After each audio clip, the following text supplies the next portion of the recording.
So, to get us started, today we have a very special poet, Clayre Benzadon. They is a queer bi-pan Sephardic Ashkenazi poet, educator, and activist. Her chapbook, Liminal Zenith, was published by Sir Vision Books in 2019. Her manuscript, Moon Assaulted Lemon, was published by Driftwood Press in 2025. She's been published by Jet Fuel Review, Swim, the Citron Review, and in many other places. And I will put some links in the chat to where you can find her two books if you'd like to purchase those and support a poet and read great poetry. And I'll also put her website so you can learn more about her and her work. Thank you so much, Clayre, for being with us, and I'll turn it over to you. Thank you all so much for inviting me, Judy, Michael, the whole SoFloPoJo team. It's really an honor, and today was kind of a sad day for me in terms of depression wise. So seeing this turnout Oh, has just made my day. The first poem I'm going to be reading first a couple of poems from Moon Assaulted Lemon. So the first poem, the first three poems are a little surreal. When a dream speaks to me, I keep dreaming of you, your almost numerical face, the way it dots with boldness, loose vintage polka dot blouse, pulled into your jeans. You're always tucking a game of phrases into your pocket, bringing them with you. That's the tea, the antithesis of subtle meanings left behind, illusory. Illustrated in ungrounded territory, sky-tethered elevator. Inside, I wanted to distract myself from the claustrophobia, but by grabbing you by the shirt pocket against metal, making out with you as you knot my tie up at the throat. Once the doors open, you retreat, opposite direction, before I even have a chance to wake up.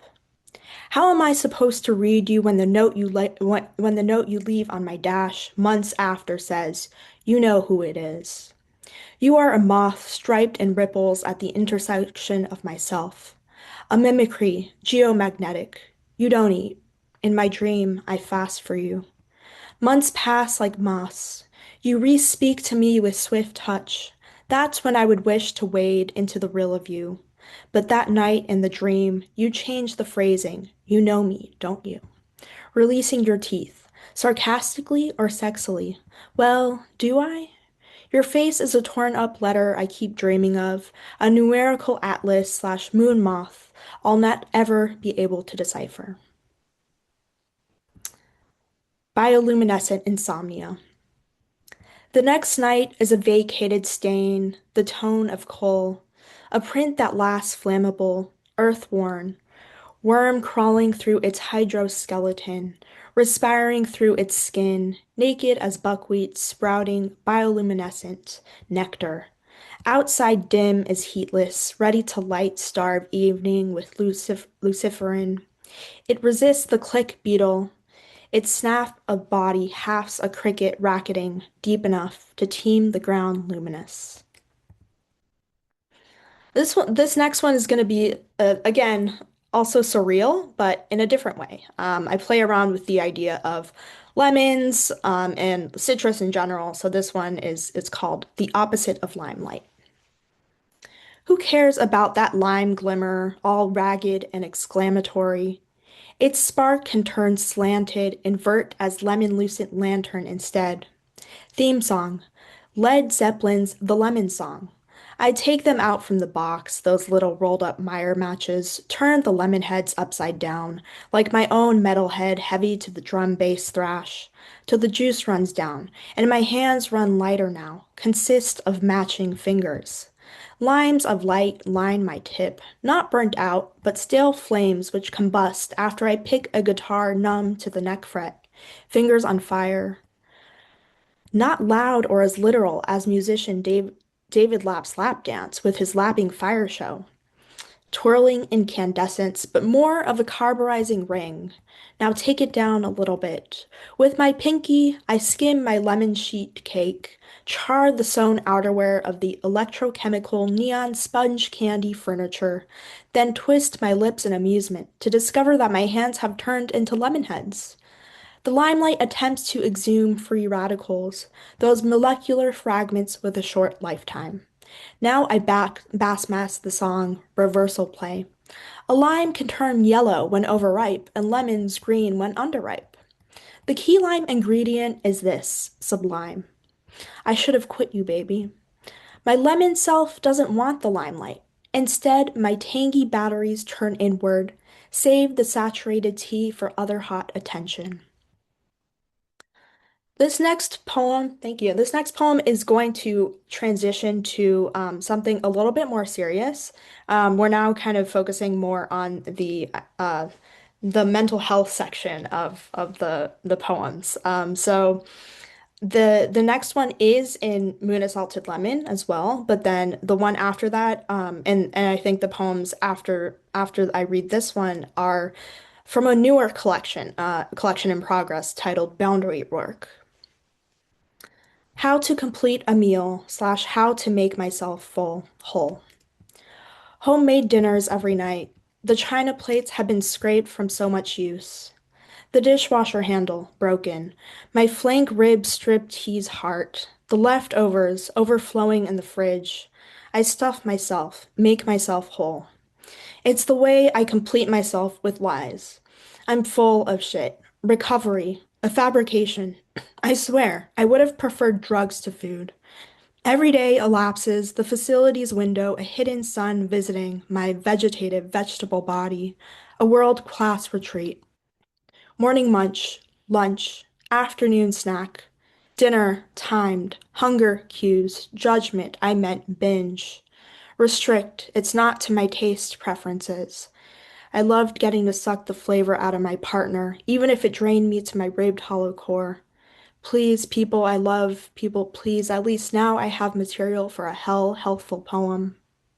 Fuck cyan eggshell Miami balconies. I'm as livid as swaying palm trees that end up staying in one place for the rest of their survival. Complete meals, failure to launch, gourmet plated, made whole with love. I'm sorry for spilling mess.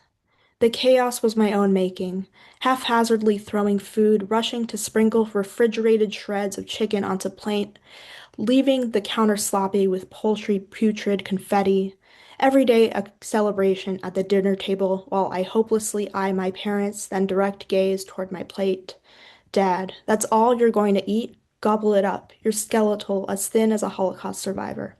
I was made to believe I'd been formed whole and full and ravenous from food. That was before. I kept convincing myself of a false narrative of who I was, much better version of a whole rabbit, raw and bony, displayed shamelessly without any more dignity or life left, pink blob of creature curled up on a tray. The only after I could see for miles was stained and tainted flamingo pink. I was lower on the food chain than shrimp, filthy and bottom feeder dependent in behavior, sucking up all selfless, sacred, and satisfying spirits, taking advantage of my family's repetitive dedication to cooking, cleaning, feeding after me, only for me to throw away, clear the sustenance off of my path.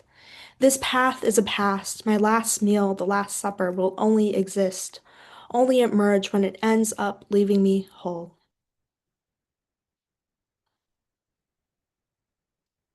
Okay, this next one is again directed toward mental illness. When shit hits the fan, I never remembered the heartbeat of my hypomania. Look, it felt so alive. I promise you, I was realer than that low life, shrunken depression. Now, know me as sleepless and flying through a stage of almost delusion. Look, I blew away all my money for what? Needless shit that hit the fan in my room. Literally, I was throwing random banana graphic shirts up to the light, blades tearing its cloth apart. A part of night showed through my window, and that's when I could see, finally, a hyper image of myself.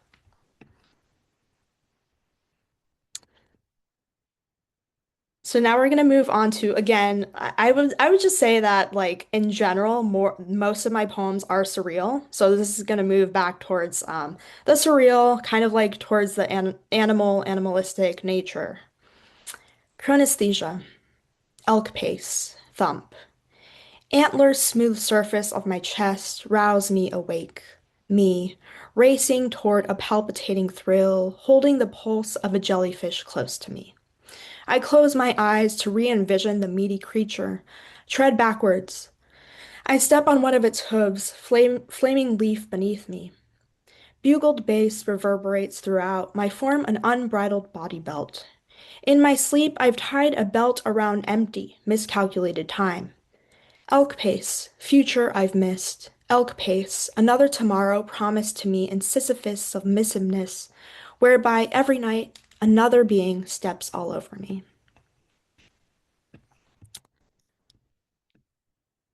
So now I'm going to turn over to more of a feminist sort of prose poem. Fencelessness Factory, inspired by Bell Hooks' The Will to Change. What if a man, instead of falling limp in my hands, actually fell apart in my arms? What if openness became what he wore, as proudly as a new pair of on-clouds, to class, to the barber shop, to the basketball arena with friends, or inside his convertible with the top down where he could ball without apology? What if instead of talking about their balls, men sat naked with their feelings, articulated the art of feel? Not the sexual kind, but the kind you learn on a field trip to the fencelessness factory. No more walls up, dudes. I've been doing that my whole life. We can't both be stone hard shut. I'm ready to break you in like the brick wall you punched. Tell me, how much pain are you in? Give me your hurt. I'll roll up my sleeves, show you my own wounds. Look into my eyes when you cry. Call out my name if you need to, I swear. What I want in return, a world where men don't hand me their collapse like a wilting, bleeding heart bouquet. Where vulnerability isn't just a visitor, but a victorious value, a vivid, vital village. Where men can walk into the fencelessness factory and come out walking lighter, like lightning, like Nike Airs. Where they can look at themselves in the shadows and kiss their feet, their friends, the breeze they breathe. Where they let themselves be exposed, stripped, and alive, even afraid, and have the balls to admit it.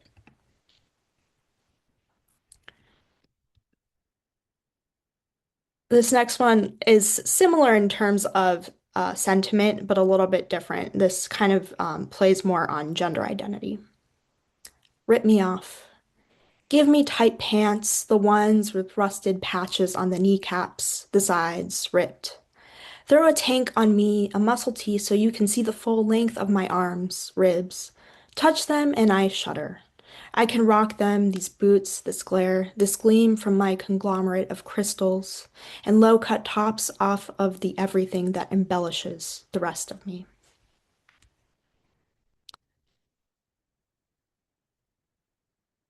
Riot in my throat.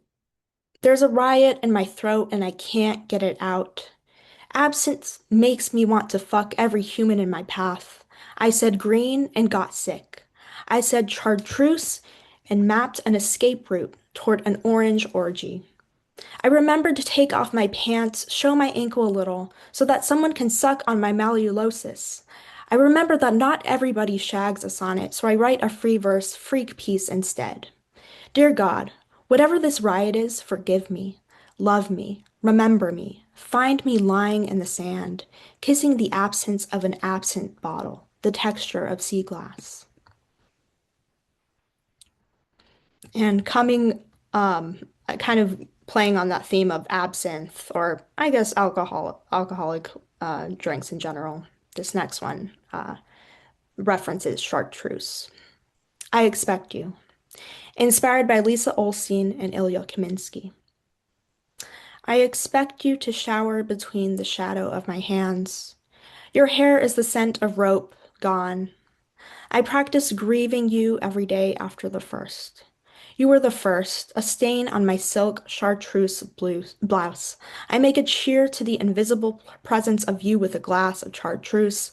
Last word with the amaretto-soaked cherry punctured in the middle by a metal toothpick. I spill you and the drink all over me. Metabolize a final prayer. A last hurrah. Good gulp of an absent expectation. A spiky green that never stops glowing. This next poem is dedicated to Juby and Maureen. Juby Ariola Headley and Maureen Seaton. when Juby Areola Headley reunites with Maureen Seaton. Out of this world, who knew heaven could be so queer? As soon as Juby transports, Maureen glides over to give him the biggest hug laugh, ethereal and surreal, just like the idea of dying. After they catch up, Maureen promises to Juby that she's quitting poetry. Juby lets out a burst of a cackle, sees the huge pile of scribbled notebook paper crowding her cloud desk. Even up here, she can't hide, let go of her passion. On top of the world, Juby and Maureen challenge each other to a game of rock, paper, scissors to see who goes first in starting their poetic collaboration. They write about cancer. Juby is a Cancer.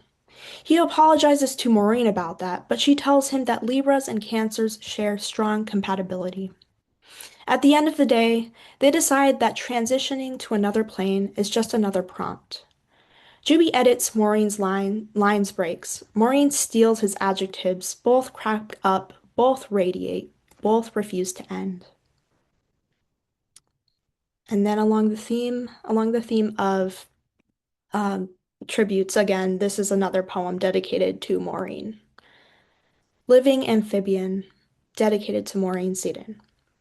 In dream, I am bittersweet, amphibian, a glass frog, translucent, lime, and bioluminescent, a vivid phenomenon, birthing root of such word like from a trunk.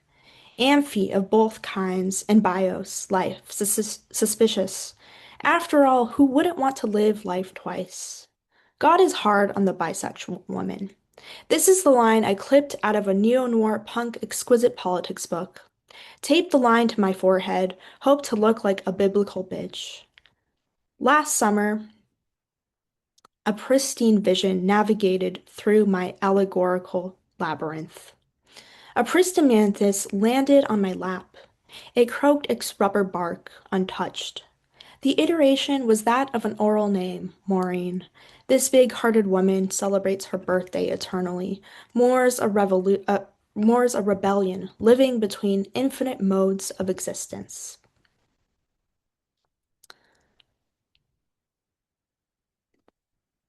And then the next few poems are newer ones. What I didn't yet know.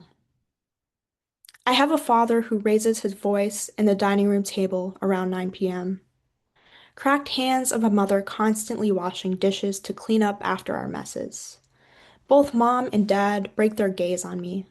Before I knew what love was, I sought a girl all the way at the opposite end of synagogue pews. Before I knew, I was turned on by a woman's yawn. Sexual action, close-eyed, open-mouth, event, a heart-stopping one at that. The honeyed voice of my first-grade Hebrew teacher. Every portal into desire is a still warm hinge, doorway into rooms I'm not supposed to enter. For example, my parents' made-up bedroom in the middle of the day. The school lunchroom in the morning, unless we were practicing songs for a holiday. I was even chosen to sing a solo once. Loneliness of sexuality at 12. No, younger. Childhood equated to bullying in my memory scope. Late 20s. I am getting something out of the fridge when after the umpteenth questioning, I declare to my father I never want children. I watch his eyes slightly water, voice lower. Much different from the heightened voice of anger. I hide my other sense of want, threshold of forbidding sin. A mental illness, my religious aunt calls it. I beg and earth leaves me empty, goes straight into me, a sheep's foot knife, sharp as a singing seawall. I didn't know then, but it acted as a wall in my room that blocked me from ever seeing fluid freedom again. This next poem, I've been playing around with form a little bit, just because I don't know. Sometimes Maureen taught us in class that when you get stuck, one of the best ways to get out of that, or if you're writing something really difficult, one of the best ways to get out of that is to write in form. And also Dustin, I don't know if Dustin Brookshire's here. He also uh, founded the contoured villanelle, which I found to be kind of a great way to, again, play with form. It's not as hard as a villanelle because you have the words already, so you kind of just have to plug your own sort of story in and find a different way into the work. So this next one is titled Dairy Queen Villanelle. And this is inspired by my friend Athena. Thank you, Athena, for being here. SpongeBob SquarePants and Wallace Stevens. I skipped class to frequent the Dairy Queen and order a vanilla soft serve cone with sprinkles. I am the emperor of ice cream. I glean from Wallace Stevens. I dipped my nose clean in white gelato, called myself a lifeguard, wrinkles lining my jaw. I skipped class to frequent the Dairy Queen. Molded sorbet into a foamy crown, teen fantasy crowding my sense of fancy. Twinkles of fame. I am the emperor of ice cream, I glean from experience, from my time behind the scenes scooping balls of sherbet and serving crinkles. I skipped class to frequent the Dairy Queen, told my teacher a blizzard warrants a snow day, its sheen thick surface too dense to be considered ice cream. Symbols pop up like popcorn. I am the emperor of ice cream, I glean, from a penguin sliding inside a tub of mint green pistachio custard until the curd turns periwinkle. I skipped class to frequent the Dairy Queen. I am the emperor of ice cream, I glean.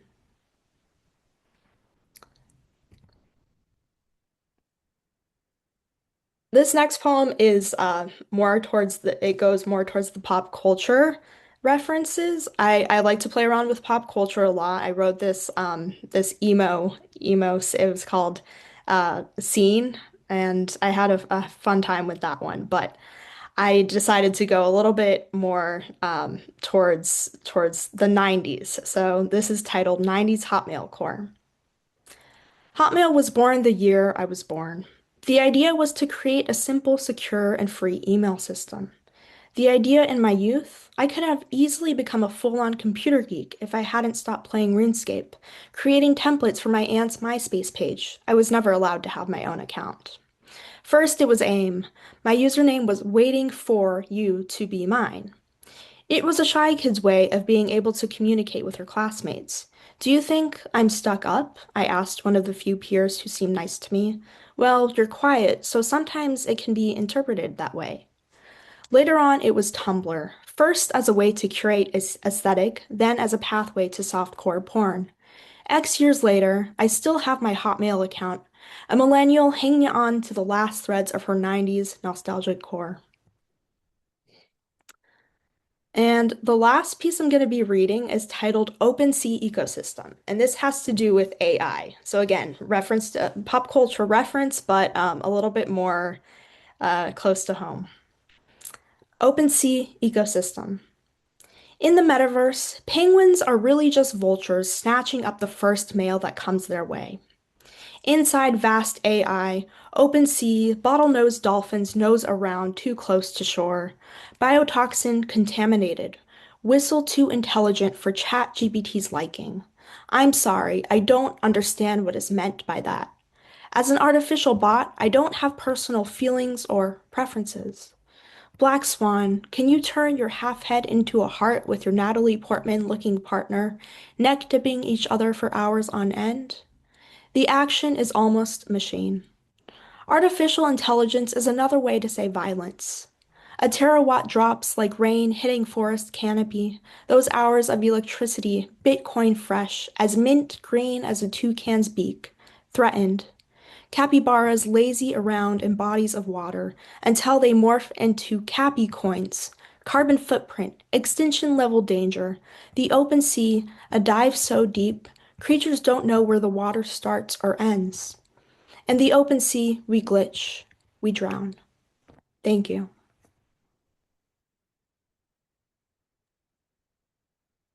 Thank you so very much, Claire. Those are amazing poems, and I just really appreciate your bringing them to us tonight.